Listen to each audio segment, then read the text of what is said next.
بسم اللہ الرحمن الرحیم الصلاۃ والسلام علیک یا رسول اللہ وعلی آلک واصحابک یا حبیب اللہ مولاي صلی وسلم دائما ابدا علی حبیبک خیر الخلق کلهم۔ درس نظامی کے لیے ہم حاضر ہیں۔ اللہ ہمارا آنا علم دین حاصل کرنا قبول و منظور فرمائے، ہمیں شرع صدر عطا فرمائے، علم نافع عطا فرمائے۔ نزہۃ النظر فی توضیح نخبۃ الفکر، یہ کتاب ہم نے پڑھنی ہے۔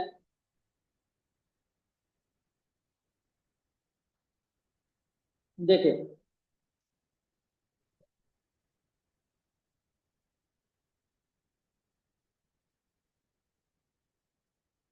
اس کتاب کا جو متن ہے، متن کا نام ہے نخبۃ الفکر فی مصطلح اہل العصر، یہ اس کے کتاب کے متن کا نام ہے۔ اور اس کتاب کی جو شرح کی ہے وہ بھی علامہ ابن حجر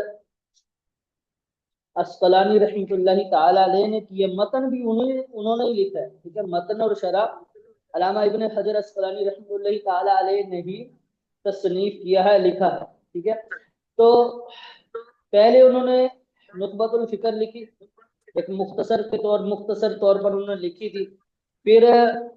احباب کے کہنے پر، دوست احباب کے کہنے پر انہوں نے پھر ان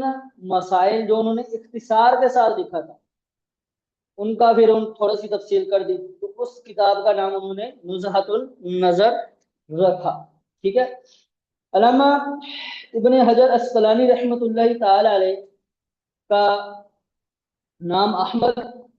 کنیت ان کی ابو الفضل، لقب صحاب الدین، ٹھیک ہے، اور اسقلان کے رہنے والے تھے، تو اسی کی مناسبت سے اسقلانی کہلاتے ہیں، علامہ ابن حجر اسقلانی۔ تو لیکن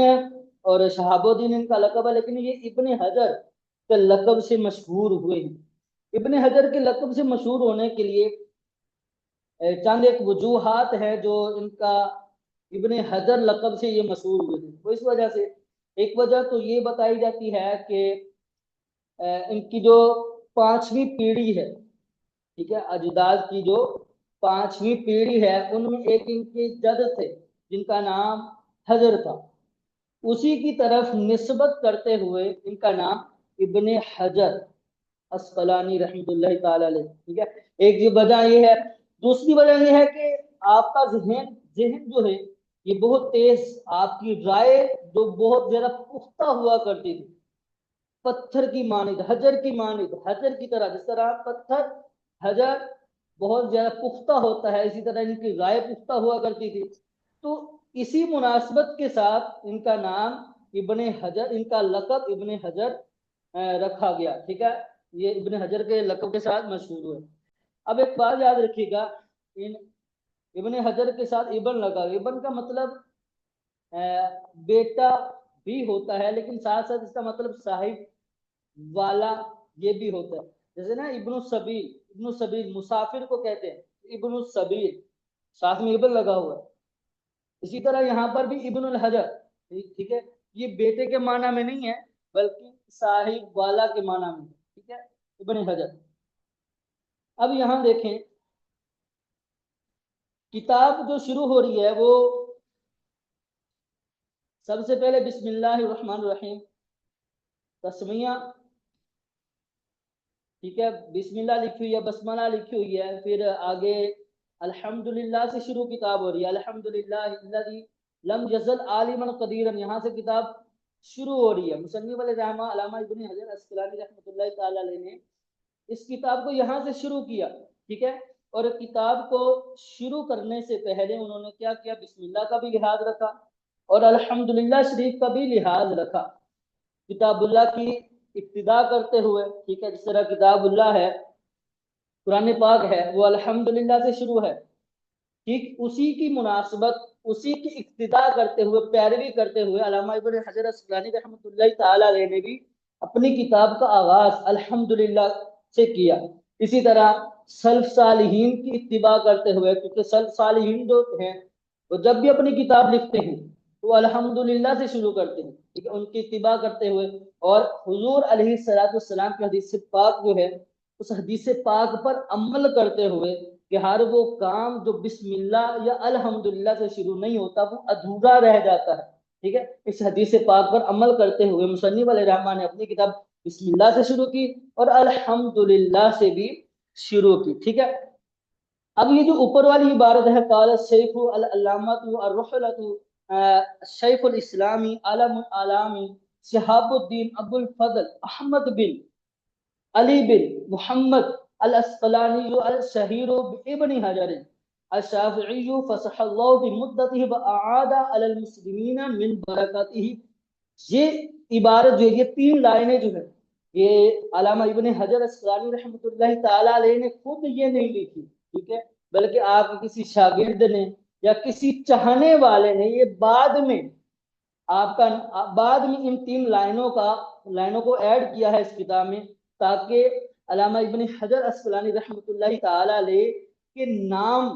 کی پہچان ہو سکے، ٹھیک ہے۔ جب بھی کتاب پڑھنے والا جو قاری ہے جب کتاب شروع کرے تو علامہ ابن حجر اسقلانی رحمۃ اللہ تعالی علیہ کا نام پڑھے سب سے، اور جان لے کہ یہ کتاب جو ہے یہ علامہ ابن حجر اسقلانی رحمۃ اللہ تعالی علیہ کی ہے، ٹھیک ہے۔ قال شیخ علامۃ الرحلہ، علامۃ الرحلہ کا مطلب ہوتا ہے کہ یعنی وہ عالم کہ جن کے پاس لوگ دور دراز سے سفر کر کے مسائل پوچھنے یا کسی اور مقصد کے لیے آتے ہیں، ٹھیک ہے، آتے ہیں، ان حضرات کو علامۃ الرحلہ کہا جاتا ہے، ٹھیک ہے۔ شیخ الاسلام علم العلام، علم العلام، علم تو ویسے جھنڈا ہوتا ہے، ٹھیک ہے، جھنڈا ایک سرداری کی پہچان ہوتی ہے، ٹھیک ہے۔ اب چونکہ یہ امیر المؤمنین فی الحدیث ہیں، حافظ الحدیث ہیں، ٹھیک ہے، تو یہ ایک پیشوا کی حیثیت رکھتے ہیں، ٹھیک ہے، پیشوا کی حیثیت رکھتے ہیں، امیر کی حیثیت رکھتے ہیں، تو اسی وجہ سے ان کا ایک لقب ہے علم العلام، ٹھیک ہے، علم العلام۔ تو آگے شہاب الدین ابو الفضل احمد بن علی یہ بنے محمد الاسقلانی، الاسقلانی جیسے کہ میں نے بتایا کہ الاسقلانی جو ہے یہ اسقلان کے رہنے والے تھے، تو اسی کی مناسبت سے ان کا نام اسقلانی رکھا گیا، ٹھیک ہے۔ الشہیر ابن حجر، ابن حجر کے لقب کے ساتھ مشہور ہوئے۔ الشافعی، شافعی ہیں، فصح اللہ فی مدته، اللہ ان کی مدت میں یعنی ان کی عمر میں وسعت عطا فرمائے، فصیح کر دے، وسیع کر دے، وسعت عطا فرما دے، وَأَعَادَ عَلَى الْمُسْلِمِينَ مِنْ بَرَكَاتِهِ، اور مسلمانوں پر ان کی برکات کا اعادہ کر دے، لٹا دے، ٹھیک ہے۔ علامہ ابن حجر اسقلانی رحمۃ اللہ تعالی علیہ یہ 773 ہجری 23 شعبان المعظم مصر میں پیدا ہوئے، ٹھیک ہے۔ پھر انہوں نے علم حاصل کیا، کچھ ہی عرصے کے بعد ان کے والد صاحب وفات پا گئے، پھر انہوں نے مسجد علماء سے علم حاصل کیا، اور 796 ہجری میں 796 ہجری میں انہوں نے تصانیف کا آغاز کیا، ٹھیک ہے، کتابیں لکھنی شروع کر دی، اور تقریباً 150 سے زائد کتابیں انہوں نے لکھی، 150 سے زائد کتابیں انہوں نے تالیف کی، تصنیف کی،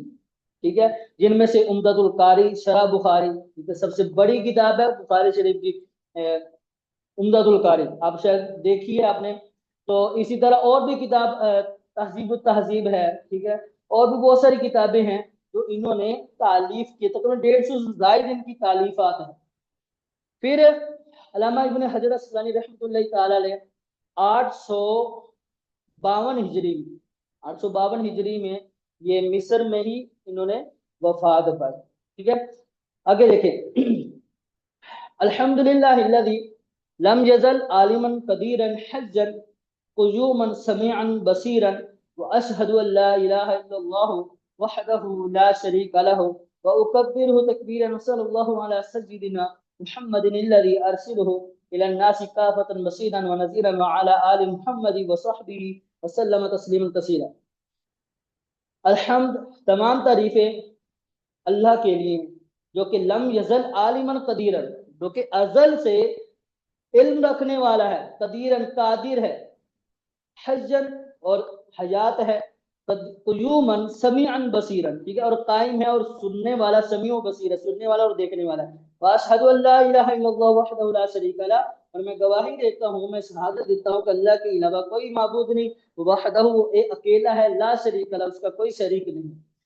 وَأُكَبِّرُهُ تَكْبِيرًا اور میں اس کی بہت زیادہ بڑائی بیان کرتا ہوں، وصلی اللہ علی سیدنا محمد الذی ارسلہ الی الناس کافۃ بشیرا ونذیرا، اور اللہ تعالی ہمارے سردار محمد مصطفیٰ صلی اللہ تعالی علیہ وسلم، جن کو اللہ تعالی نے تمام لوگوں کی طرف، کافہ تمام لوگوں کی طرف، بشیر و نذیر بنا کر بھیجا، ٹھیک ہے، اس پر اللہ تعالیٰ درود و سلام بھیجتا ہے، وعلی آل محمد اور محمد وصحبہ اور محمد علیہ السلام کے اصحاب پر، محمد کی آل پر اور اس کی اصحاب پر وہ درود و سلام بھیجتا ہے، وسلم تسلیما کثیرا اور بہت ہی زیادہ سلامتی بھیجتا ہے۔ اب یہ تسلیما کثیرا جو ہے یہ مفعول مطلق بنے گا، سلم فعل کا مفعول مطلق نوع، ٹھیک ہے۔ یہاں تک تو تھا خطبہ، خطبہ تو کتاب تھا۔ آگے مصنف علیہ رحمہ اس کتاب کا جو مقدمہ ہے وہ بیان کریں اما بعد سے، ٹھیک ہے۔ اب دیکھیں اس کتاب میں کیونکہ یہ کتاب ایک شرح کی حیثیت رکھتی ہے، ایک متن کی شرح ہے، متن ہے نخبۃ الفکر اور شرح ہے نزہۃ النظر۔ تو اس کی آواز سے نہیں آ رہی؟ ابھی صحیح آ رہی۔ اچھا، اب اس کتاب میں بعض جگہ ایسا ہوگا کہ مصنف پتہ نہیں چلے گا کہ یہ کتاب متن چل رہا ہے یا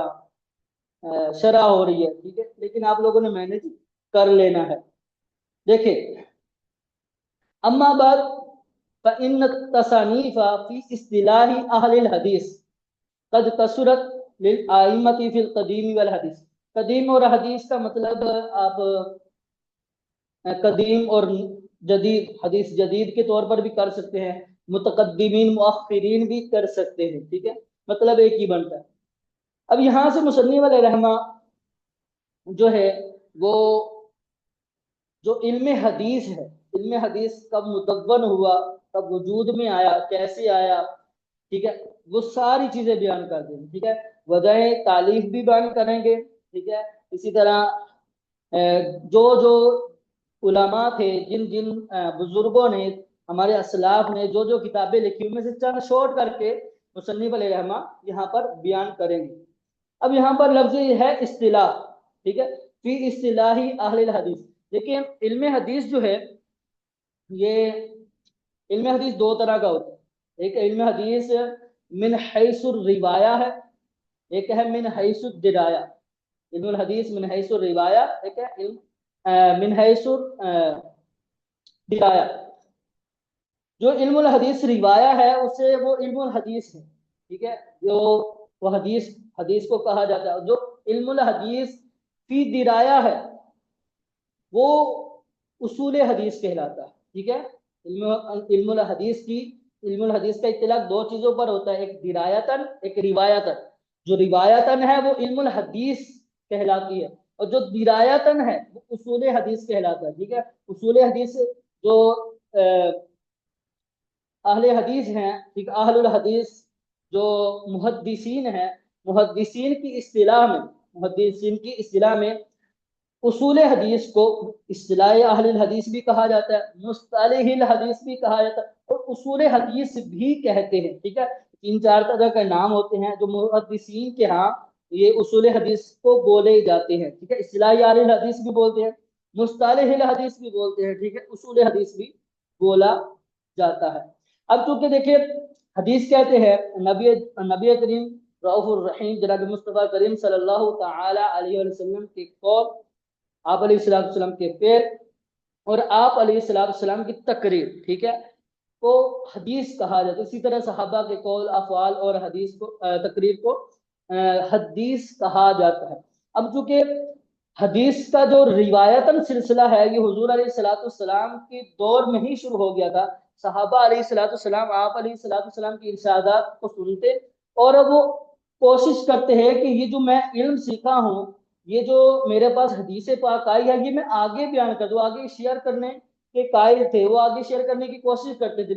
علم کو پھیلانے کی کوشش کرتے، حدیث کو آگے پھیلاتے، ٹھیک ہے، روایت کرتے، آگے روایت کرنا چاہتے، لیکن وہ بہت ہی زیادہ احتیاط کے طور پر، احتیاط کو مد نظر رکھ کر وہ علم حدیث کو آگے بیان کرتے تھے، ٹھیک ہے۔ اسی وجہ سے بات جو ہمارے صحابہ کرام ہیں ان سے زیادہ روایات مروی نہیں ہیں۔ وجہ یہی ہے کہ وہ خوف خدا کو مد نظر رکھتے ہوئے، ٹھیک ہے، وہ ڈرتے ہوئے اللہ تعالیٰ سے وہ آگے زیادہ بیان نہیں کرتے، کہیں ایسا نہ ہو کہ میں وہ چیز بیان کر دوں جو رسول کریم صلی اللہ تعالی علیہ وسلم نے بیان نہیں کی، کہیں ایسا نہ ہو کہ میں حضور علیہ السلام کی جو حدیث پاک ہے اس کا میں اس کے تحت نہ آ جاؤں۔ حدیث پاک کیا ہے کہ رسول کریم صلی اللہ تعالی علیہ وسلم نے فرمایا کہ جو شخص مجھ پر جان بوجھ کر آمدن میری طرف جھوٹ کی نسبت کرے گا فلیتبوأ مقعدہ من النار، تو وہ اپنا ٹھکانہ جہنم میں بنا، ٹھیک ہے۔ تو وہ اس حدیث پاک کو مد نظر رکھتے ہوئے وہ آگے حدیث پاک روایت کرتے تھے، ٹھیک ہے۔ یہ تب تک تھا جب تک فتنوں کا دور نہیں تھا۔ جب فتنوں کا دور آیا، یہاں تک کہ جو روافض ہیں، اسی طرح جو خوارج ہیں، نواصب ہیں، انہوں نے کیا کرنا شروع کر دیا، انہوں نے حدیث پاک گھڑنا شروع کر دیا۔ جو روافض، انہوں نے حضرت علی رضی اللہ تعالیٰ عنہ کی محبت میں غلو کرتے ہوئے، اسی طرح اہل بیت کی محبت میں غلو کرتے ہوئے اپنی طرف سے حدیثوں کو گھڑنا شروع کر دیا، اپنی طرف سے حدیثوں کو گھڑنا شروع کر دیا۔ اور اسی طرح ان کے جو مقابل تھے نواصب اور اسی طرح خوارج جو تھے، انہوں نے کیا کیا، انہوں نے صحابہ کرام رضی اللہ تعالی عنہ کے متعلق، ٹھیک ہے، عنہ کی شان میں، ان کی شوکت میں انہوں نے کیا کیا، انہوں نے بھی حدیثوں کو گھڑنا شروع کر دیا اپنی طرف سے۔ اسی طرح انہوں نے کیا کیا، جو اہل بیت تھے ان کی شان میں کمی والی حدیث پاک کو گھڑنا شروع کر دیا، ٹھیک ہے۔ تو جب ایسا دور آ گیا تو ہر کوئی فتنہ اتنا بڑا ہو گیا کہ اپنی طرف سے حدیث پاک کو گھڑنا شروع کر دیا، تو ایک ضرورت پیش آئی کہ ایک ایسا علم ہونا چاہیے کہ جو اس چیز کو ممتاز کر سکے کہ یہ حدیث پاک صحیح ہے اور یہ حدیث پاک غیر صحیح ہے، یہ صحیح اور غیر صحیح میں امتیاز کر سکے، ایسا ایک علم کی حاجت ہوئی۔ تو تب یہ اصول حدیث جو ہے یہ وجود میں آیا، ٹھیک ہے۔ تو دیکھیں اصول حدیث میں جیسے کہ مصنف علیہ رحمہ آگے بیان کر بھی رہے ہیں، انہوں نے چند ایک ایسے اشخاص ہمارے سر مختصر طور پر مصنف علیہ رحمہ نے ان کو بیان کیا ہے کہ انہوں نے کون کون سی کتابیں علم الحدیث میں انہوں نے بیان کیا۔ حالانکہ علامہ ابن حجر اسقلانی رحمۃ اللہ تعالی علیہ نے بہت ساری کتابیں علم حدیث کے بارے میں لکھی، علم حدیث کے بارے میں انہوں نے بہت ساری کتابیں لکھی، بہت ساری کتابیں، ٹھیک ہے۔ بیان مصنف علیہ رحمہ بیان کر رہے ہیں کہ اما بعد فإن التصانیف فی اصطلاح اہل الحدیث قد کثرت للائمۃ فی القدیم والحدیث، کہ متقدمین یا متقدمین اور مؤخرین آئمہ یا جدید اور قدیم اور جدید کے آئمہ نے علم الحدیث کی تصانیف میں بہت زیادہ کثرت بیان کی، ٹھیک ہے، انہوں نے کثرت بیان کی۔ کہہ رہے ہیں کہ آگے دیکھیں فمن اولی من صنف فی ذلک، یہ والا جو جملہ ہے یہ خبر، آگے القاضی ابو محمد، یہ آگے پورا اس کا مبتدا ہے، ٹھیک ہے، مبتدا مؤخر خبر مقدم۔ کہہ رہے ہیں کہ اس معاملے میں فی ذلک، اس معاملے میں سب سے پہلے تصنیف کرنے والے وہ القاضی ابو محمد رام ہرمزی فی کتابہ المحدث الفاصل، کہ علامہ قاضی ابو محمد رام ہرمزی نے اپنی کتاب المحدث الفاصل کو تصنیف کیا، لیکن انہوں نے تصنیف تو کیا ہے لیکنہ لم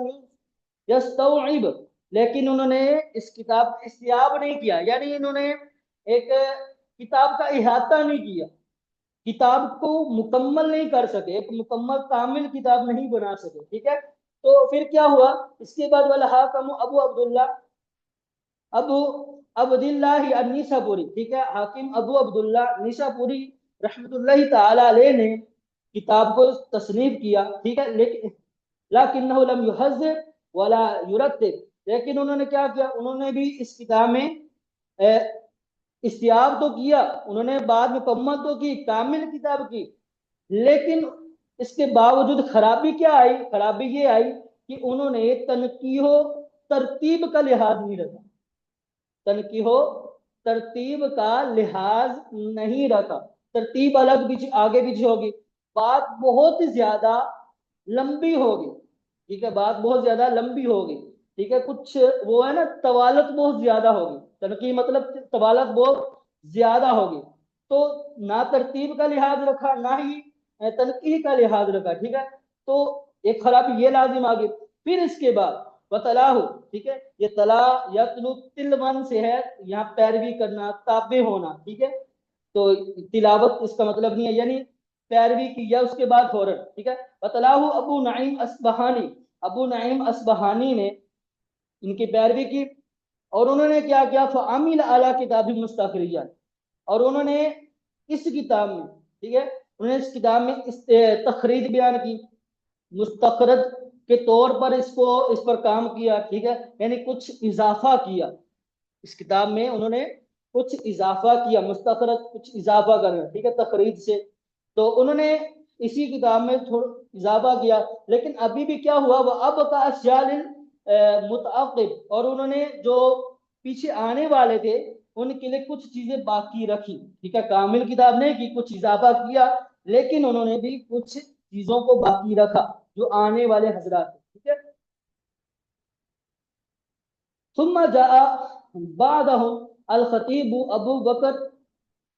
البغدادی فصنف فی قوانین الروایات کتابا سماہ الکفایہ، اس کے بعد پھر اس کے بعد خطیب بغدادی رحمۃ اللہ تعالی علیہ، خطیب ابو بکر بغدادی رحمۃ اللہ تعالی علیہ آئے، اور انہوں نے قوانین اور روایات کے جو قوانین ہیں ان کے بارے میں ایک کتاب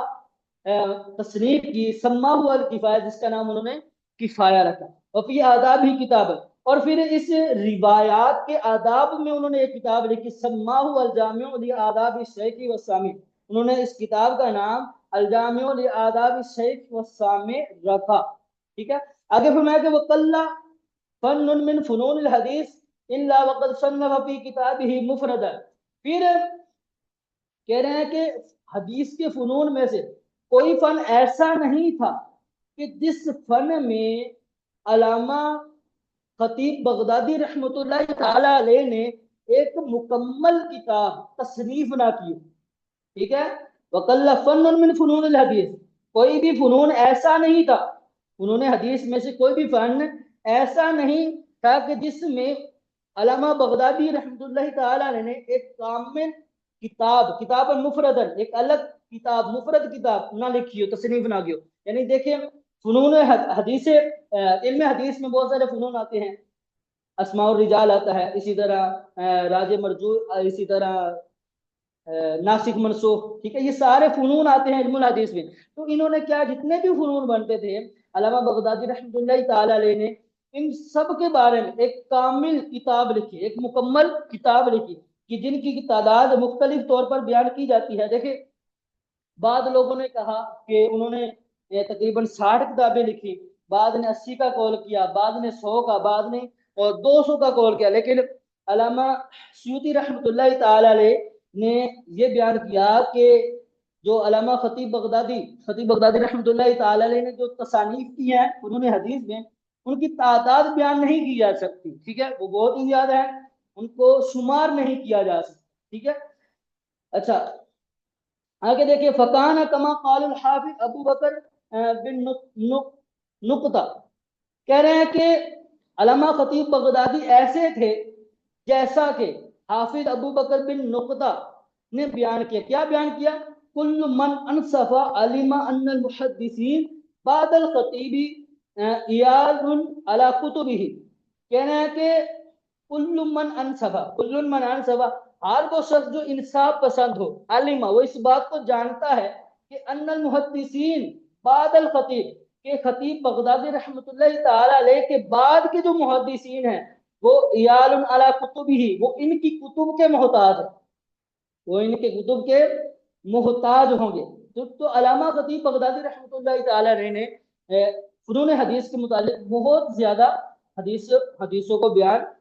کیا ہے، ٹھیک ہے، یہاں تک رکھتے ہیں اس کے آگے انشاءاللہ کل پڑھیں گے، ٹھیک ہے، تو اس کو اچھے سے یاد کیجیے گا،